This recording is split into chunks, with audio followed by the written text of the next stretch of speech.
Bit po ako ng contractor ng bahay namin. Mas pinainit. Sabi niya, okay, ipapasok ko na ha, ganyan. Parang, pinasok na po pala talaga niya. Parang sabi, ang sakit. At mas pag-uusapan. Na-rape po ako ng isang pare. Mga sikretong dito mo lang mapapakinggan. Top Secrets. Top Secrets. Top Secrets. Top Secrets.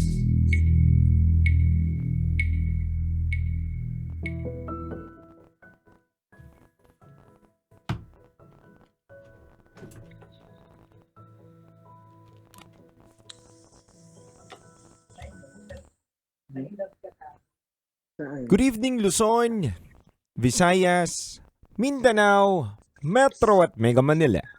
Oras na muna po natin sa buong kabuluhan. It's already 11:55 PM at kasama niyo po ang titindig sa mga pinaglalaban ninyo, DJ Titan Jello. At ito po ang ating programang Top Secrets. Mga kabisyo, ito po ang programa sa radyo na hindi ka huhusgahan, bagkos ikay pakikinggan. Ito po ang programa sa radyo na nagpo-promote ng We Listen and We Don't Judge Culture. At nasa kabilang linya na po natin mga kabisyo ang ating top secret caller. Kilalanin po natin siya. Good evening po. Good evening. Kamusta po kayo? Okay naman. Okay naman po. Okay po. Maari ko po bang malaman kung first time nyo po or matagal na po kayo nakikinig sa amin? Matagal na ako nakikinig din. Maraming salamat po. So familiar naman po kayo dito sa aming mga katanungan, tama? Sa totoo lang, hindi pag-ano. Okay. Hindi kasi recently, pero matagal na ako nakikinig sa station. Thank you. So, eto po. Ulitin ko lang po sa inyo na pwede po kayong gumawa-gawa ng pangalan, edad, at lokasyon para hindi po kayo makilala ng mga nakikinig po sa atin ngayon. Okay po? Okay. Thank you. Ilang taon na po kayo?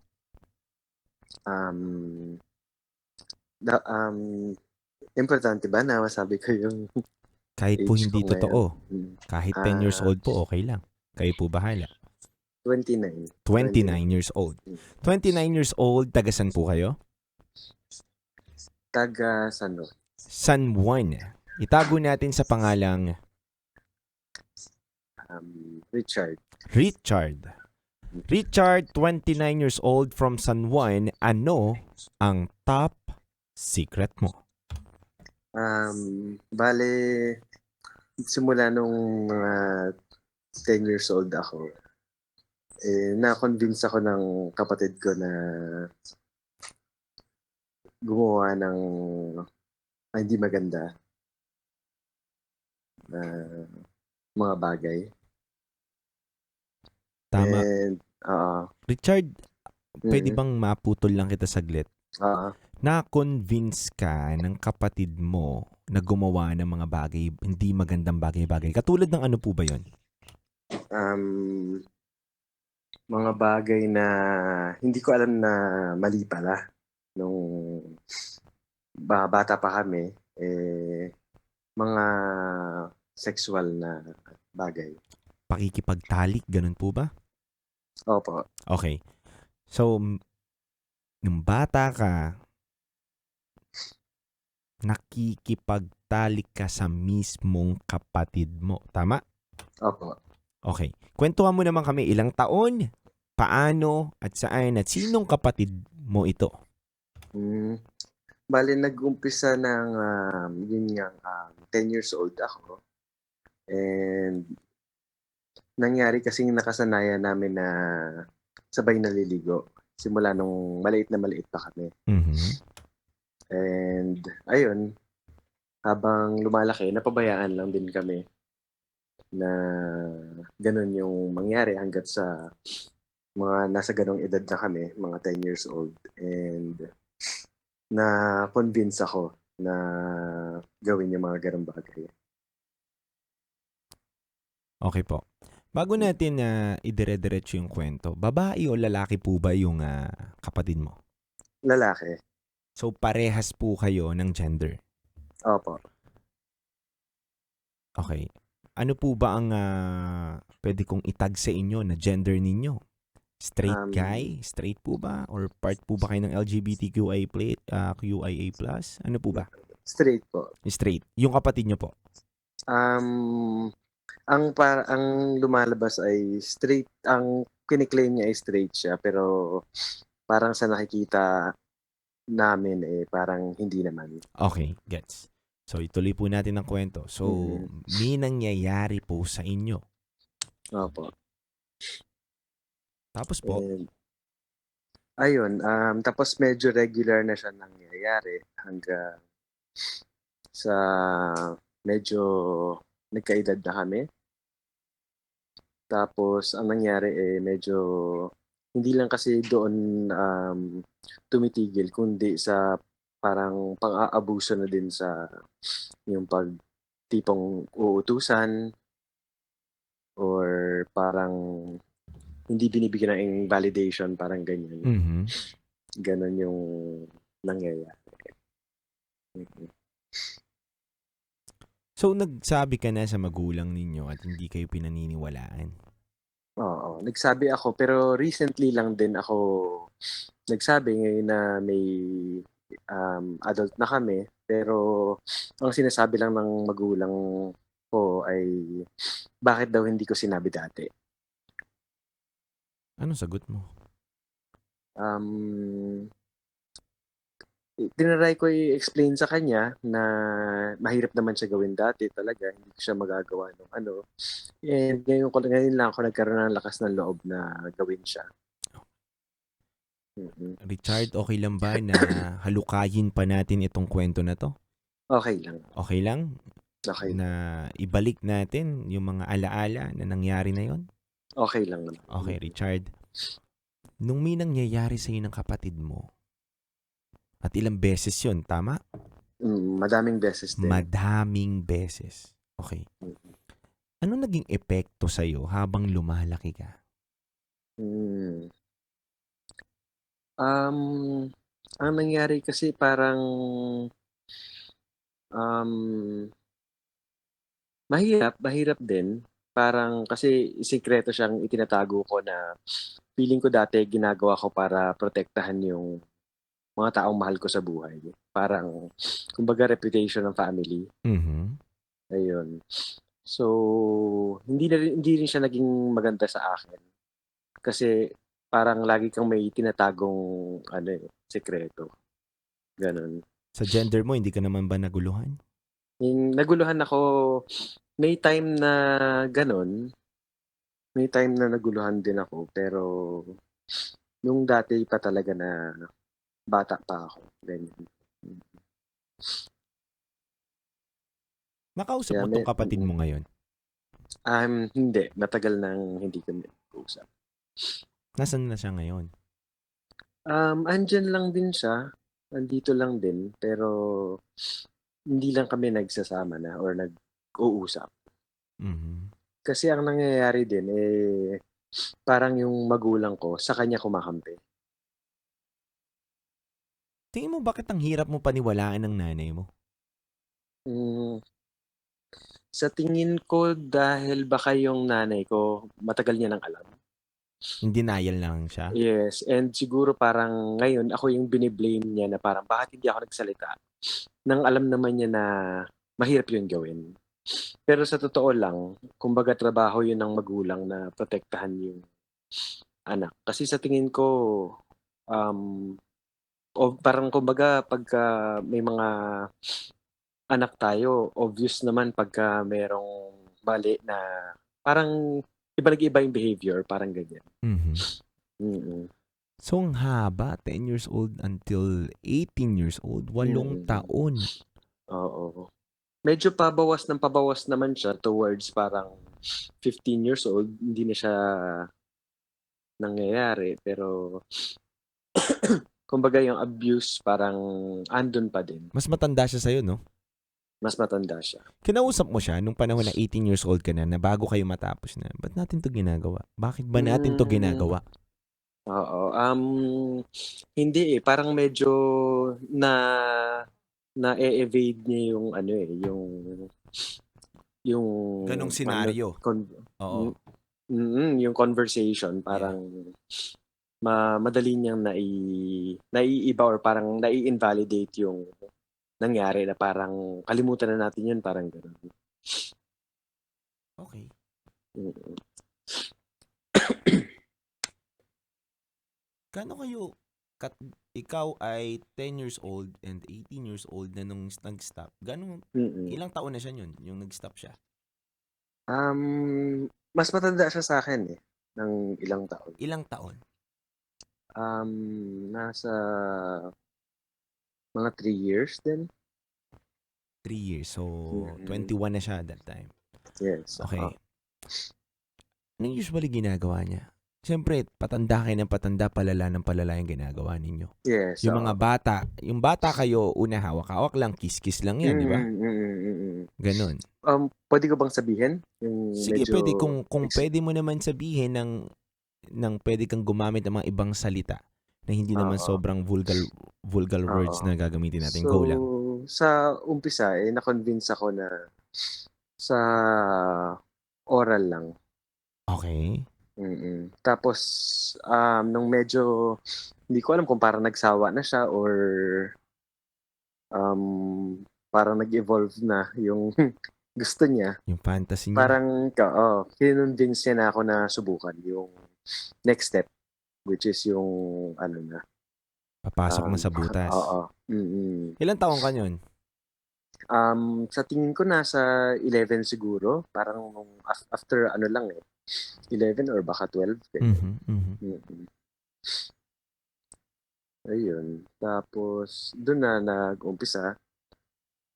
And kaya siya mahirap para sa akin kasi siguro nag-agree lang ako na kumbaga subukan, pero nung parang medyo pinwerasan na ako, wala na akong nagawa. Parang ganun. Kasi ang nangyari parang napakasakit kasi nung nangyari. Na ibig sabihin parang physically, ganyan. Parang talagang tatatak talaga sa'yo yung experience, parang ganun. Okay. So, pamilya mo siya, kamag-anak mo siya, kapag may family gatherings kayo, paano yun? Paano nyo hina-handle yun? i- Kita-kita kayo? Ngayon po ba or dati? Ngayon? Sa ngayon, wala na. Ibig sabihin talagang iwas na iwas na.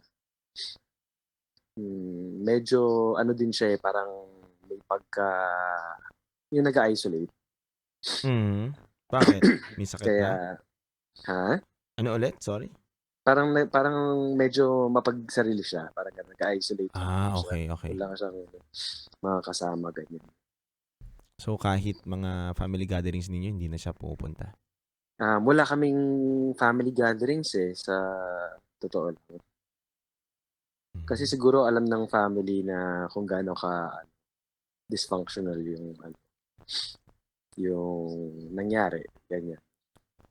Okay. Bukod sa nanay mo na nasabihan mo yung kapatid mo at maliban dyan sa kasama mo ngayon, may kasama ka yata ngayon dyan sa bahay nyo, no? Meron. Alam niya. Sino pa nakakaalam nito? Actually, madami na din akong napagsabihan, mga kaibigan ko. Nung una, parang yung mga close lang sa akin. Pero ngayon talagang sinasabi ko na kwento ko na din.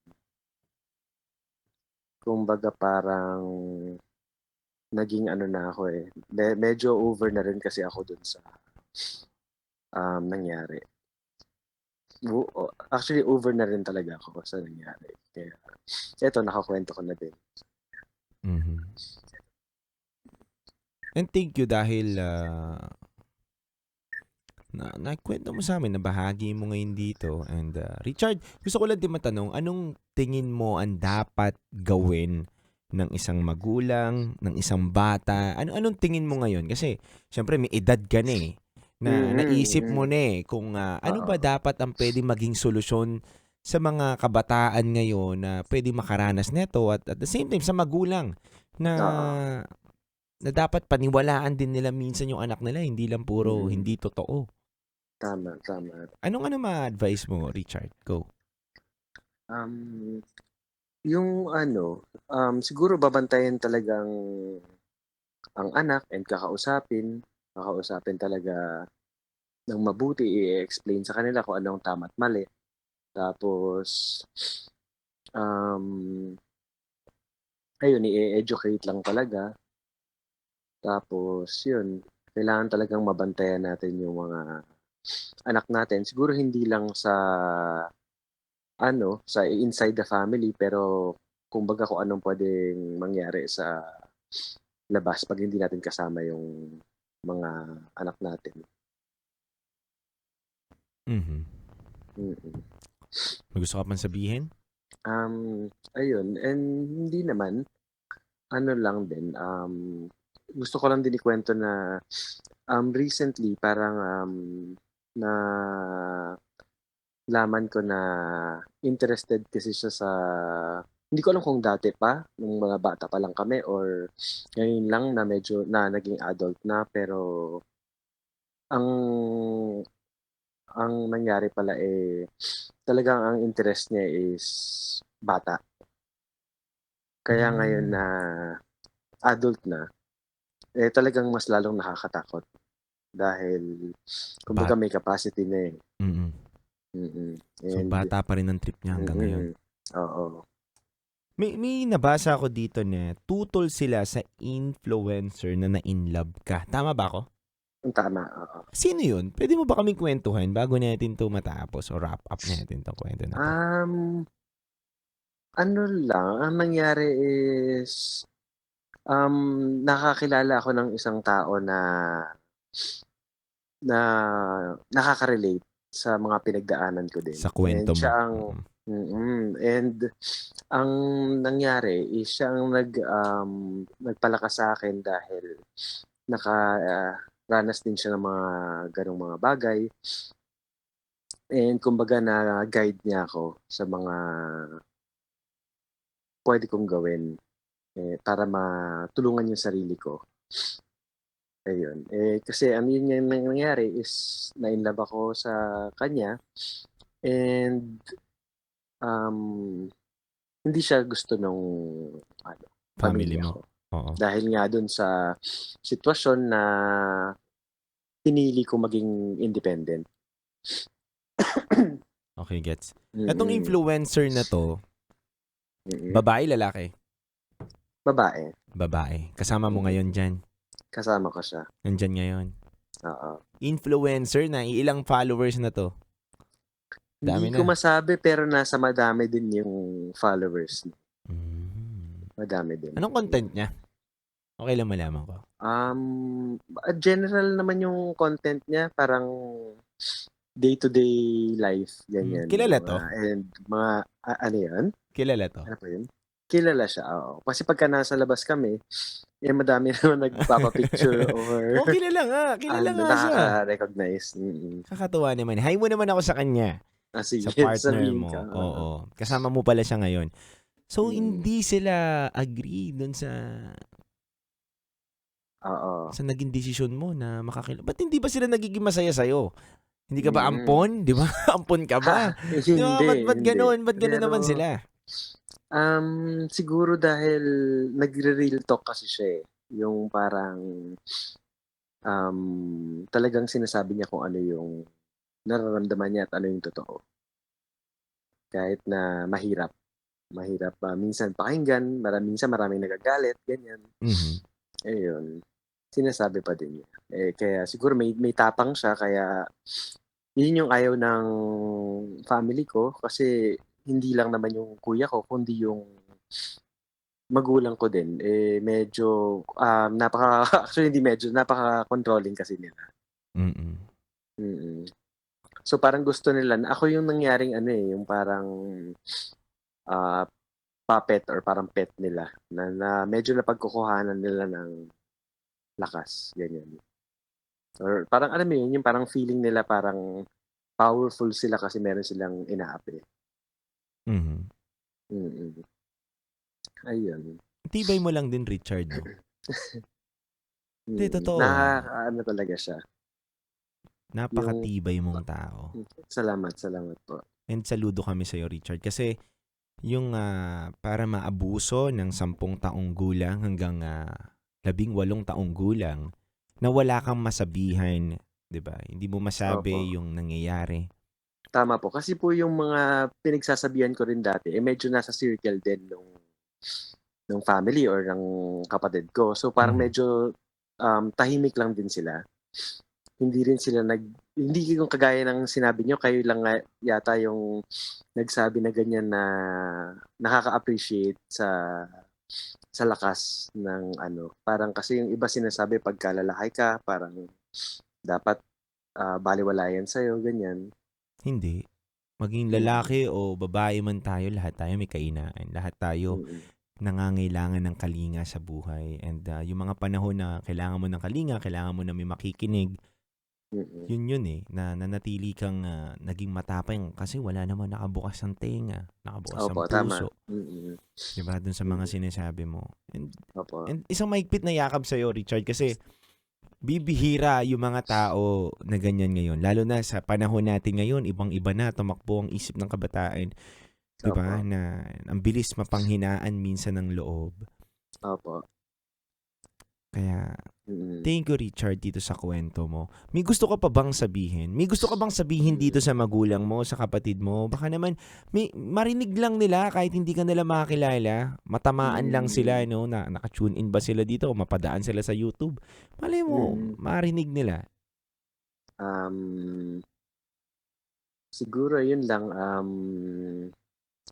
maging masaya na lang sila na ganito, and siguro ano na lang, tanggapin na lang din nila kung ano yung nangyayari, ganyan. And yun, parang siguro parang magbago na rin sila siguro. Mhm, mhm. Yun lang naman. Hirap lang kasi na minsan yung mismong pamilya mo na dapat mong takbuhan o dapat mong maging kakampi, sila pa yung nagiging dahilan kung bakit ka nahihirapan o naguguluhan. Opo, totoo po. Kasi ang nangyari din, napakatagal kong, yung parang kahit na mali, alam kong mali. Pero nagtitiwala kasi ako kasi sila lang din yung meron ako. Tama. Yun yung parang conditioning na nangyari is ganun. Pero nag-intay lang din ako nung nag-intay. Wala naman ding nagbago. Mhm. Kaya mabuti na lang na may nakilala akong ibang tao. Mhm. Gano'n na kayo katagal nito ni influencer? Nasa mga 2 years na din. 3 years. 2 ganyan. years. 3 years. Wow. Mm. Anong plano mo? Na, May ano yung plano ba kayo? Papakasalan mo na ba to? Opo. Totoo ba? Opo. Maimbitahan mo ako tsaka si Rocky. Punta kami ni Sige. Rocky. Sige. Sige po. May gusto ka bang sabihin sa kanya? Bibigyan kita ng chance na sabihin Opo, mo yung nararamdaman salamat. mo. Go. And mahal na mahal kita. Nakikinig siya ngayon eh. Totoo ba? Nakikinig siya dyan. Go. Yun lang gusto mo sabihin? Yun lang naman. May gusto ka pang sabihin, Richard? Wala naman na. And alam ko naman na hindi mo kailangan ng advice. Kailangan mo lang na makikinig ngayong gabi na to. Opo. Thank you, Richard, dahil maraming magulang ngayon o maraming nakikinig na tatay ngayon na naway maging Na ano po? instrumento sa kanila Opo, to para opo. mamulat yung mga mata nila na dapat pakinggan nila yung mga anak nila sa mga sinasabi o sumbong. Diba? Opo. Tama po. Anyway, Richard, thank you so much. Thank you sa pagbahagi mo ng kwento. Naway soon, mamit ka namin ni Rocky. Opo. And God bless, Richard. God bless po. Thank you. Thank you, Richard. Thank you po. Mga kabisyo, napakinggan po natin ang magandang storya na pwede nating kapulutan ng aral at kumurot sa puso natin na kwento po ni Richard na 29 years old from San Juan. Alam nyo kabisyo, bibihira po yung katulad ni Richard na gano'n na naging matibay sa kabila ng naging pagsubok niya. Marami kasing pwede maging epekto yung pangyayari sa kanya. Tulad nga po ng sinasabi natin kanina na pwedeng maguluhan po siya sa kanyang gender identity, mga kabisyo. Yan po ang unang-una. Pwede rin po magkaroon siya ng trauma sa mga ganung pangyayari. O pwede rin naman po magkaroon ng mas malalang epekto sa kanyang buhay na binibitbit ngayon. Pero mabuti ang Panginoon at thank you Lord dahil si Richard ay nanatiling matibay at malakas at naibahagi niya pa po sa programa natin yung mga karanasan niya na pwedeng magbukas at magmulat sa mga mata ng mga magulang ngayon dito na nakatutok. At sa mga kabataan po na nakakaranas ngayon ng pang-aabuso, huwag po kayo mawala ng pag-asa na may mga taong makikinig sa inyo. Huwag po kayo mapagod. Huwag po kayong sumuko. Kasi mga kabisyo, may mga kabataan po talaga na wala na silang masabihan o tingin nila wala na silang matakbuhan o masumbungan na kanilang nararanasan, ginagawa po, tinatapos na lang yung buhay. At ayun po ang ayaw natin na mangyari, mga kabisyo. Sa atin po, kabisyo, kung may mga ganyan po kayong karanasan at napapanood nyo po kami ngayon dito, in behalf of DJ Rakitera sa programa ng Top Secret at Secret Files, bukas po ang 90.7 Love Radio ang aming himpilan para sa inyo, mga kabisyo. Nahanda po kayo naming pakinggan na hindi ka namin huhusgahan. At handa rin kaming magbigay sa inyo ng tulong para may ayos natin yung mga naging trauma ninyo o naging problema ninyo sa sarili ninyo matapos po nung pangit na karanasan ninyo. Bukas po palagi ang aming Viber line na 0916-529-5595. Makakasama nyo po dito 9 to 12 midnight ang nag-iisang basa princess na si DJ Rakitera at syempre po ang titindig sa mga pinaglalaban ninyo, DJ Titangelo. Muli mga kabisyo, maraming salamat po sa lahat ng ating mga avid listeners everyday. Ito po ang #1 program tuwing gabi at #1 radio station sa Metro at Mega Manila. Kasama niyo po ang 90.7 Love Radio. Handog ko pong awitin sa inyo. It's a Beautiful Song by Maki, Kahil na Langit. Handog ko to kay Richard. Kung nakatutok ka man ngayon, Richard, Kahil na Langit ang awitin na handog ko sa iyo.